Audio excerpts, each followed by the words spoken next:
Saudara-saudari yang terkasih, Shalom dari kota abadi Roma.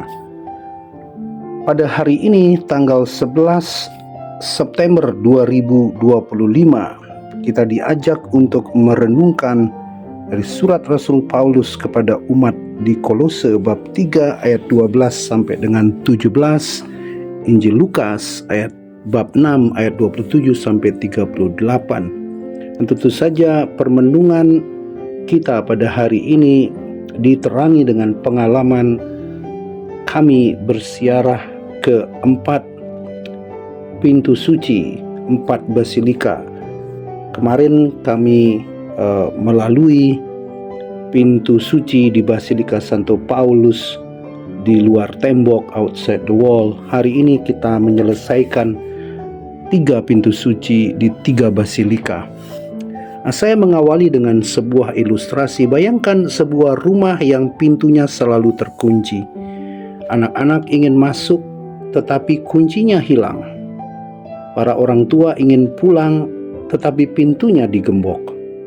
Para pekerja lelah pulang dari kantor, pelajar pulang dari sekolah, namun pintu itu tak terbuka.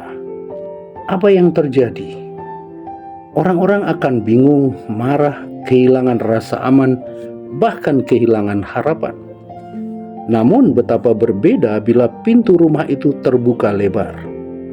Keluarga bisa berkumpul, anak-anak bisa masuk dengan gembira, pekerja bisa beristirahat dengan damai, remaja bisa merasakan pelukan hangat orang tuanya. Pintu terbuka berarti ada rumah dan ada harapan. Nah, saudara, begitu pula hidup rohani kita. Tuhan membuka pintu suci agar kita selalu bisa kembali kepadanya. Tidak ada yang dikunci rapat bagi orang yang datang dengan hati tulus. Nah, saudara-saudari, dalam surat kepada umat di Kolose, Rasul Paulus menasehati pada hari ini, kenakanlah belas kasihan, kemurahan, kerendahan hati, kelemah lembutan, dan kesabaran. Hendaklah damai Kristus memerintah dalam hatimu. Dan Yesus dalam Injil Lukas pada hari ini menegaskan, kasihilah musuhmu, berbuat baik kepada orang yang membenci kamu, ampunilah maka kamu pun akan diampuni. Kedua bacaan ini, saudara-saudari, adalah undangan untuk hidup dengan hati yang terbuka. Sebab orang yang menutup diri pada pengampunan akan kehilangan damai, tetapi orang yang belajar membuka hati akan menemukan harapan baru. Nah, 4 pintu suci yang kami lalui dalam 2 hari ini berbicara tentang jalan hidup Kristiani. Pintu pada Basilika Rasul Paulus adalah harapan dalam ketekunan. Paulus mengajarkan bahwa penderitaan bisa melahirkan pengharapan. Bagi keluarga yang tengah bergumul dengan masalah ekonomi, orang muda yang menghadapi kegagalan, para pekerja yang lelah, atau pelajar yang stres dengan tugas, pintu ini mengingatkan jangan menyerah. Kesulitan bisa menjadi jalan menuju kedewasaan iman.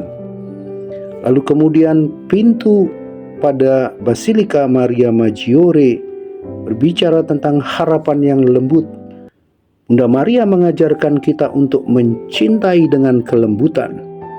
Bagi orang tua, kasih lembut berarti mendidik anak dengan kesabaran, bukan amarah. Bagi orang muda, berarti berani mendengarkan sebelum menghakimi. Bagi para pelajar, berarti belajar menghargai teman yang berbeda. Kasih lembut adalah kunci rumah tangga dan persahabatan yang damai. Lalu kemudian pintu pada Basilika Yohanes Laterans berbicara tentang harapan dalam kebersamaan. Basilika Laterans adalah simbol gereja sebagai rumah semua orang. Bagi pekerja berarti menciptakan tempat kerja yang tidak penuh intrik tetapi kerjasama. Bagi keluarga berarti membuka pintu rumah untuk sanak saudara atau tetangga yang membutuhkan. Bagi orang muda berarti belajar menerima perbedaan tanpa membuli. Dan inilah damai Kristus yang memerintah dalam hati kita. Lalu kemudian yang keempat, pintu pada Basilika Santo Petrus mengingatkan kita pada harapan yang bersandar pada Kristus. Saudara, Petrus gagal berkali-kali, namun ia tetap dicintai Yesus. Bagi siapapun yang merasa rapuh, orang tua yang kecewa, pekerja yang jatuh, remaja yang salah langkah, pintu ini berkata, jangan putus asa. Kristus tidak menutup pintu, melainkan bertanya, apakah engkau mengasihi aku? Nah, saudara-saudari, pintu-pintu suci ini bukan hanya ada di Roma. Pintu itu bisa hadir di rumah kita, di sekolah, di kantor, bahkan di hati kita masing-masing. Saat orang tua memilih sabar daripada marah, pintu kasih terbuka. Saat remaja memilih memaafkan teman yang mengejek, pintu pengampunan terbuka. Saat pekerja memilih jujur daripada curang, pintu keadilan terbuka. Saat anak muda memilih mengasihi tanpa pamrih, pintu harapan terbuka. Saudara, Yesus berkata, ukuran yang kamu pakai akan diukurkan kepadamu. Takaran yang baik dipadatkan, digoncang, dan tumpah keluar. Artinya, kasih yang kita buka akan kembali kepada kita berlipat kali ganda. Saudara, semoga renungan ini boleh memberkati Anda. Kami dari Kota Abadi Roma berdoa untuk Anda semua dimanapun Anda berada. Anda yang diberkati boleh mendengarkan renungan ini.